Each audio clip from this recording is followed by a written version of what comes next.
আশা করি সবাই ভালো আছেন, আলহামদুলিল্লাহ। আজকে আমরা কিন্তু প্রতিদিনই কিন্তু আমরা বলি যে গতকালকে আমরা যে কাজগুলা করেছি সেগুলোর আগে প্রশ্ন উত্তর দেন আমরা মূল ক্লাসে যাব, তাই না? তো এখন প্রশ্ন হলো, গতকালকে তুমি কি কাজ করছিলে? আমি গতকালকে এসি সার্ভিসিং করছি। কি এসি? একটা ছিল স্পিড এসি, আরেকটা cassette type. Cassette type. First AC গুলো সার্ভিসিং করছি। টোটাল কয়টা এসি সার্ভিসিং করছি? টোটাল তিনটা। তিনটা। গতকালকের কাজে কোনো প্রশ্ন আছে কি? জি না, প্রশ্ন নাই না? দেখছো তো কাজ কিভাবে করে। তুমি গতকালকে কি কাজ করছিলে? গতকালে শুধু একটা এসি ফিটিং করে দেওয়া হয়েছে। ফিটিং করে দেওয়া শুধু হয়েছে। ফিটিং। আচ্ছা, এখানে ফিটিং সব করতে কাজ গিয়ে করা হয়েছে। কোনো প্রশ্ন, ফিটিং করতে গিয়ে কোনো প্রশ্ন আছে কি? কোনো প্রশ্ন নেই।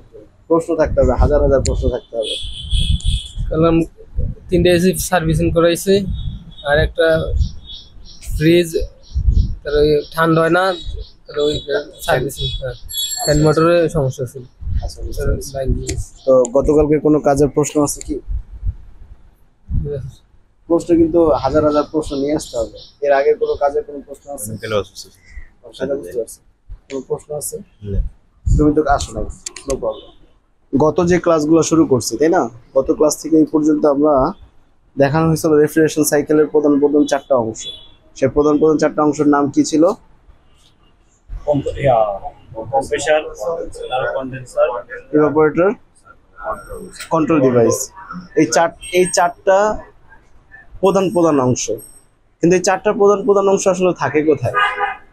যেমন এয়ার কন্ডিশনিং সিস্টেমে থাকে, রেফ্রিজারেটরে থাকে, তারপর হলো সেন্ট্রাল এসিতে থাকে, ভিআরএফ এসিতে থাকে। এক কথায় হিমায়ন যন্ত্রের প্রত্যেকটা জায়গায় এই চারটা ডিভাইস থাকবেই থাকবে। এগুলো হলো প্রধান প্রধান চারটা অংশ। কথা বুঝতে পারছি? আর এই চারটা অংশ মূলত যাকে পরিচালনা করে সে হলো হিমায়ক বা রেফ্রিজারেন্ট। সাধারণ মানুষ কি বলে এটাকে? গ্যাস। কথা বুঝতে পারছি? কিন্তু সাধারণ মানুষ গ্যাস বললেও আমরা কিন্তু আমাদের যে ভাষা সেটাতে গ্যাস বলা যাবে না। এখন এই যে জিনিসগুলো আমরা মূলত পড়াশোনা করছি সেগুলো আসলে ফিজিক্যালি দেখা, ফিজিক্যালি না দেখলে আমরা আমাদের ব্রেনের ভিতরে কিন্তু থাকবে না, ঠিক না? তা আমরা যদি যে জিনিসটা দেখবো, যেটা আমরা আসলে পড়াশোনা করছি, সেটা যদি আমরা নিজের হাতে করি, আবার সেই কাজটা যদি আমরা দেখি এবং নিজের হাতে করি, তাহলে আমরা কখনোই ইনশাল্লাহ ভুলবো না। আমরা যেহেতু একটা চ্যালেঞ্জ নিয়েছি যে আগামী 2 মাসের মধ্যে আমাদের কাজটা শিখতে হবে, তাহলে কাজটা শিখতে হলে আমাদেরকে অবশ্যই পড়াশোনা করতে হবে, অবশ্যই আমাদেরকে কাজটা নিজের হাতে করতে হবে। আমরা এখানে ক্লাস করতেছি কত সময়? আমাদের টোটাল এখানে অফিসে আমাদের সার্ভিস সেন্টারে কতক্ষণ থাকা হচ্ছে? আমাদের থিওরি ক্লাস হচ্ছে 1.5 ঘন্টা 2 ঘন্টা। আচ্ছা, আর হচ্ছে আপনার এরপর থেকে রাতে 9:30 পর্যন্ত, 10টা থেকে 9:30 পর্যন্ত। মানে সকাল 10টা থেকে 9:30 পর্যন্ত আবার প্র্যাকটিক্যাল কাজ। জি, টোটাল 14। এইভাবে 14-15 ঘন্টা, তাই না?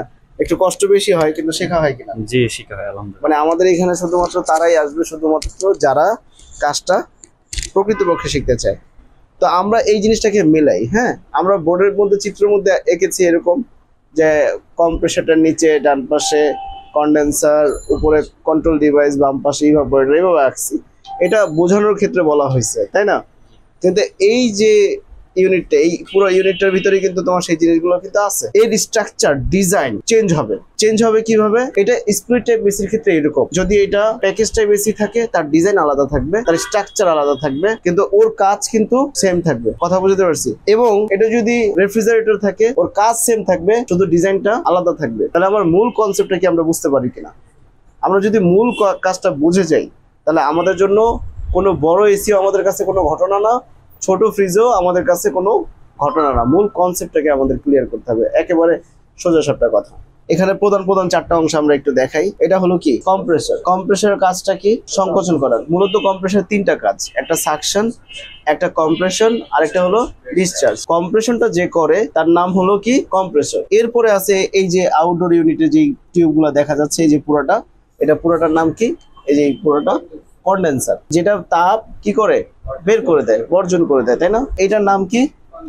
কন্ডেন্সার। এখন এই কন্ডেন্সার তো উত্তপ্ত হয়, গরম হয়। এখন গরম হয়ে ও যে অ্যাটমসফিয়ারে প্রকৃতির মাঝে যে বাতাসটাকে, গরম বাতাসটাকে বের করে দিবে, সেই জায়গাটা বা শক্তিটা কিন্তু নাই। এখানে অক্সিলারি একটা সাপোর্ট দেওয়া হয়েছে। কি সাপোর্ট? যে একটা কন্ডেন্সার ফ্যান মোটর। এটার নাম কি? এই পুরোটার নাম কি? Condenser fan motor. এই ফ্যান মোটরটা অনেক টাইপের হতে পারে। আমি কথা বুঝাতে পারছি? গতকালকে আমরা একটা চিলারের একটা ফ্যান মোটর দেখছি। ওই ফ্যান মোটরটা এক ভাই আমাকে বললো যে ভাই এই ফ্যান মোটরটা কোথায় পাওয়া? ফ্যান মোটরটা এমন ভাবে ডিজাইন করা, ওই ফ্যান মোটরটার দাম প্রায় 10-12 হাজার টাকা। ছোট, কিন্তু ওইটার কাজ হলো তাপ বের করে দেওয়া। তো এখন বিষয় হলো ফ্যান মোটরের যেমনই ডিজাইন হোক না কেন, ডিভাইসের ডিজাইন যেমনই হোক না কেন, মূল কাজটা কি আমরা বুঝতে পারি? আমি কথা বুঝতে পারছি, কিন্তু আমি মূল কাজটাই বুঝলাম, তাহলে আমাদের কি হবে? আমি যতই কাজ জানি না কেন, লাভ নাই। একটা দুই রকম কাজ শেখা হয়। একটা হলো আমি সনাতন পদ্ধতিতে কাজ শেখা। সেটা কিভাবে? যে আমি একটা ওস্তাদের সাথে কাজে গেলাম, দেখলাম, কিন্তু আসলে প্রকৃতপক্ষে আমি দেখলাম কম্প্রেসার নষ্ট, চেঞ্জ করে। কিন্তু কম্প্রেসারটা কেন নষ্ট হয়েছে সেটা কিন্তু আমরা জানি। কিন্তু আমরা যদি অভ্যন্তরীণে পড়াশোনা করি, কাজ শিখি, তাহলে আমার কম্প্রেসার কেন নষ্ট হয়েছে আমাকে কারো কাছে জানা লাগবে না, আমি নিজে এটাকে বের করতে পারবো ইনশাল্লাহ, তাই না? তাহলে মূল বিষয়টা আমি বুঝি কিনা। তাহলে আমার এটার ডিজাইন, আউটডোরের ডিজাইন যেমনই হোক না কেন, আমরা বড় এসি দেখছি না আউটডোর, এই যে গতকালকে তুমি গেছিল না, আউটডোরে ফ্যান মোটর কয়টা ছিল? 2টা। কন্ডেন্সার বড়, তাহলে তাপ বেশি, তাপ বের করতে হবে বেশি। কথা কি আমি বুঝাতে পারলাম? তাহলে আলটিমেটলি তাপ যদি বেশি বের করতে হয়, তাহলে ফ্যান মোটর বেশি লাগবে, এর শক্তিও বেশি লাগবে, রাইট? তাহলে এই কন্ডেন্সারটা, এই আউটডোর ইউনিটের যে টিউব গুলো দেখতেছি, এগুলোর নাম কি? কন্ডেন্সার। এই কন্ডেন্সারের এই যে টিনের মতো দেখা যায় না, অ্যালুমিনিয়ামের টিনের মতো দেখা যায় না, এগুলাকে বলা হয় ফিন্স। কি বলা হয়? আবার বলি, আবারও বলি, মুখে বলতে হবে। যত বেশি বলবো তত বেশি আমাদের ব্রেনে থাকবে। আমাদের ব্রেন কোনো কিছু সহজে নিতে চায় না, মানে কঠিন জিনিসগুলোকে সহজে নিতে চায় না, সহজ জিনিসটাকে সহজে নিতে চায়। একটা কাজ শেখা আসলে কখনো সহজ ব্যাপার না, এটা অবশ্যই অনেক কষ্টসাধ্য বিষয়। তাহলে এই ফিন্স গুলো কি করছে? সে তাপ অপসারণ করতে সহায়তা করতেছে। মূলত তাপ উৎপন্ন হচ্ছে কোথায়? টিউবের ভিতরে। টিউবের কোথায়? ভিতরে। কিন্তু সেই তাপটাকে এই কপার টিউব কি করতেছে? তাপটাকে ছড়ায় দিচ্ছে। এখন ও যখন ছড়ায়, ও যে পরিমাণ তাপ ছড়ায়, যদি ফিন্স গুলো থাকে তার থেকে অধিক বেশি পরিমাণ তাপ ছড়াতে পারে। আর ফিন্স গুলো যদি না থাকে তাহলে তাপ ছড়াতে পারবে কম। এখানে তো আমরা ক্লাসের শুরুতে আমরা বলছি পৃথিবীতে ঠান্ডা বলতে কিছু নাই। ঠান্ডা হলো কি? তাপের অনুপস্থিতি। যেখানে তাপ নাই সেটাই হলো কি? ঠান্ডা। তাহলে আমার এসি, ফ্রিজ বা রেফ্রিজারেশন যন্ত্রের মূল কাজটা, মূল কাজ হলো যে তাপ এক জায়গা থেকে অ্যাবজর্ব করে ওটাকে বের করে দিবে, রিজেক্ট করে দিবে। এর মানে তাপ শোষণ করবে, তাপ বের করে দিবে, বর্জন করবে। এই প্রক্রিয়াতে রেফ্রিজারেশন সিস্টেম কাজ করে। এখন রেফ্রিজারেশন সিস্টেমে আমি যে কাজগুলো করছি, রেফ্রিজারেটরে, এয়ার কন্ডিশনিং সিস্টেমে বা ওয়াটার ডিসপেন্সার, তারপর হলো reach in cooler, walk in cooler, অথবা VRF air conditioning system, central air conditioning system, chiller system, whatever it is, main বিষয়টা হলো কি? মেইন বিষয়টা হলো কনসেপ্টটা কি? ও মেইনলি তাপ নিবে। এখন কাস্টমারের, এখন মনে করো আমি তোমাদেরকে একটা এক্সাম্পল দিতে পারি। এই পানির বোতলটা যখন উৎপাদন হয় তখন এ কিন্তু খুবই সফট থাকে, গরম অবস্থায় থাকে এবং সফট থাকে। যদি এটা বাতাসের সংস্পর্শে আসে তাহলে এটা এরকম আঁকা বাঁকা হয়ে যায়। তাহলে ওকে কিন্তু প্রোডাকশন লাইনের থেকে যখন বের করা হবে তখন ইনস্ট্যান্ট ঠান্ডা করে বের করতে হবে। তাহলে ইনস্ট্যান্ট ঠান্ডা কে করবে? ঠান্ডা পানি। তো এখানে চিলার মেশিন ব্যবহার করে ঠান্ডা পানি দিয়ে এটাকে স্প্রে করার সাথে সাথে ঠান্ডা হয়ে যায় এবং এর যে শেপটা ঠিক থাকে এবং প্রোডাকশন ক্যাপাসিটি বেড়ে যায়। তাহলে রেফ্রিজারেশন যন্ত্রের কিন্তু ব্যাপক ব্যবহার সারা পৃথিবী জুড়ে, তাই না? তাহলে আমাদের এখানে রেফ্রিজারেশন যন্ত্রের মূল কনসেপ্টটা কি আমরা ক্লিয়ার কিনা এটা আমাদের ঠিক রাখতে হবে। তাহলে প্রধান কয়টা অংশ বললাম? 2টা। কম্প্রেসার বললাম, এই যে কম্প্রেসারটা দেখা যাচ্ছে, এ কি করছে? রেফ্রিজারেন্টকে, হিমায়ককে সার্কুলেশন করছে, মানে চলমান রাখতেছে, তাই না? এটাকে বলা হয় heart of refrigeration. Clear? Heart of refrigeration. এরপরে আছে হলো এখানে ইভাপোরেটর। ইভাপোরেটরের কাজ কি? ইভাপোরেট মানে কি? বাষ্পীভূত করা। যখন আমরা এটা প্র্যাকটিক্যালি সবাইকে দেখিছি না যে কিভাবে তাপ শোষণ করে? তোমরা কে দেখো না? সবাইকে দেখানো হয়েছে না যে তাপ কখন শোষণ করে?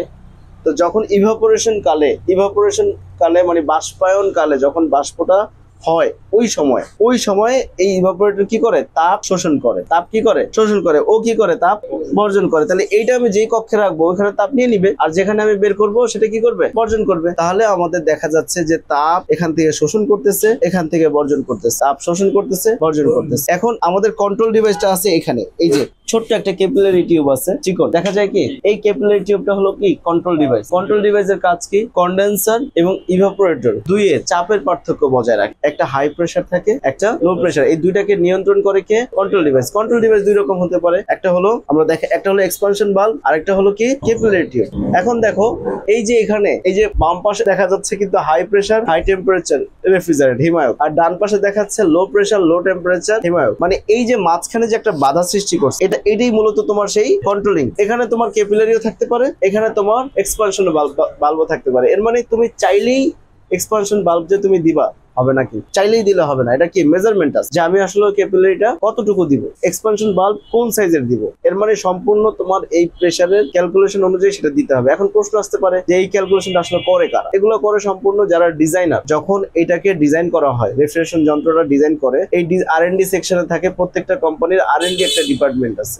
R&D ডিপার্টমেন্টের মূল কাজ হলো যে ওরা গবেষণা করবে, রিসার্চ এন্ড ডেভেলপমেন্ট করবে যে আমি এরকম একটা কাস্টমারের জন্য একটা প্রোডাক্ট তৈরি করতে চাই, সেই প্রোডাক্টের টেম্পারেচার থাকবে এত, তাহলে সেই টেম্পারেচার যদি আমি করতে চাই তাহলে তার কম্প্রেসার সাইজ হবে এত, তার কন্ডেন্সার ইউনিট হবে এত, এবং তার কন্ট্রোল ডিভাইসটা হবে এই সাইজের, ইভাপোরেটর সাইজ হবে এতটুকু।